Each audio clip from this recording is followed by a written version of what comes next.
ಸ್ನೇಹಿತರೆ, ಇದೇ ಸ್ಥಳ ನೋಡಿ. ಕನ್ನಡ ಚಿತ್ರರಂಗದಲ್ಲಿ ಅಜರಾಮರವಾಗಿ ಉಳಿದಿರುವಂತಹ ಆ ನಗುಮುಖದ ಒಡೆಯ, ಕನ್ನಡದ ಕಂದ, ಪವರ್ ಸ್ಟಾರ್ ಎಂದೇ ಖ್ಯಾತಿಯಾಗಿರುವ ಪುನೀತ್ ರಾಜ್ಕುಮಾರ್ ಮತ್ತು ಅವರ ತಂದೆ ವರನಟ ಡಾಕ್ಟರ್ ರಾಜ್ಕುಮಾರ್ ಅವರ ಪುಣ್ಯಸ್ಥಳ.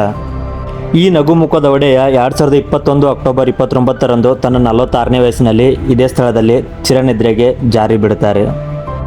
ಇವರ ಈ ಪುಣ್ಯ ಸ್ಥಳವನ್ನು ನೋಡಲು ಪ್ರತಿದಿನ ಸಾವಿರಾರು ಜನ ಇಲ್ಲಿಗೆ ಬರುತ್ತಾರೆ. ಇದು ಪುನೀತ್ ಅವರ ಪುಣ್ಯವೋ ಅಥವಾ ದೈವ ಇಚ್ಛೆಯೋ ಗೊತ್ತಿಲ್ಲ. ಒಂದು ಕಡೆ ಪುನೀತ್ ಅವರ ಸಮಾಧಿ ಆದರೆ ಅದರ ಪಕ್ಕದಲ್ಲಿಯೇ ತಾಯಿ ಪಾರ್ವತಮ್ಮ ಅವರ ಸಮಾಧಿ. ಒಂದು ಕಡೆ ತಾಯಿ ಸಮಾಧಿ ಆದರೆ ಅದರ ಪಕ್ಕದಲ್ಲಿಯೇ ನಟ ಸಾರ್ವಭೌಮ ಡಾಕ್ಟರ್ ರಾಜ್ಕುಮಾರ್ ಅವರ ಸಮಾಧಿಯನ್ನು ಇಲ್ಲೇ ನಿರ್ಮಿಸಿದ್ದಾರೆ. ಅವರ ಸಮಾಧಿ ಮುಂದೆ ಒಂದು ಕಾಲದಲ್ಲಿ ಇಡೀ ಕನ್ನಡ ಚಿತ್ರರಂಗವನ್ನೇ ಆಳಿದಂತಹ ಈ ನಟ ಸಾರ್ವಭೌಮರ ಎಲ್ಲ ಸಿನಿಮಾಗಳನ್ನು ಕಲ್ಲಿನಲ್ಲಿ ಕೆತ್ತಿ ಇಲ್ಲಿ ಹಾಕಿದ್ದಾರೆ. ಡಾಕ್ಟರ್ ರಾಜ್ಕುಮಾರ್ ಅವರು ಸರಿಸುಮಾರು 200 ಚಿತ್ರಗಳಲ್ಲಿ ಇವರು ನಟನೆಯನ್ನು ಮಾಡಿದ್ದಾರೆ. ಇವರ ಪುಣ್ಯಸ್ಥಳ ನೋಡಿಕೊಂಡು ಹೊರಗಡೆ ಬಂದ ಮೇಲೆ ಮಂಡ್ಯದ ಗಂಡು ರೆಬಲ್ ಸ್ಟಾರ್ ಅಂಬರೀಷ್ ಅವರ ಸಮಾಧಿಯು ಕೂಡ ಇಲ್ಲೇ ಇದೆ. ಅಂಬರೀಷ್ ಅವರು 2018 ನವೆಂಬರ್ 24ರಂದು ತಮ್ಮ 66ನೇ ವಯಸ್ಸಿನಲ್ಲಿ ಈ ಇಹಲೋಕವನ್ನು ತ್ಯಜಿಸ್ತಾರೆ. ಇವರ ಈ ಪುಣ್ಯಸ್ಥಳಕ್ಕೆ ಎಂಟ್ರಿ ಆದ ಕೂಡಲೇ ಒಳಗಡೆ ಇವ್ರದೊಂದು ಮೂರ್ತಿಯನ್ನು ಪ್ರತಿಷ್ಠಾಪನೆ ಮಾಡಿದ್ದಾರೆ.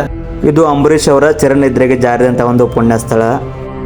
ಸಾವಿರಾರು ಜನ ಅವರ ಬದುಕನ್ನು ಕಟ್ಟಿಕೊಳ್ಳಕ ಇವತ್ತು ಇದೇ ಕಂಠೀರವ ಸ್ಟುಡಿಯೋ ಮುಂದೆ ಅವರ ಹೆಸರನ್ನು ಹೇಳಿಕೊಂಡ ಅವರ ಜೀವನವನ್ನು ಸಾಗಿಸಕತ್ತಿದ್ದಾರೆ.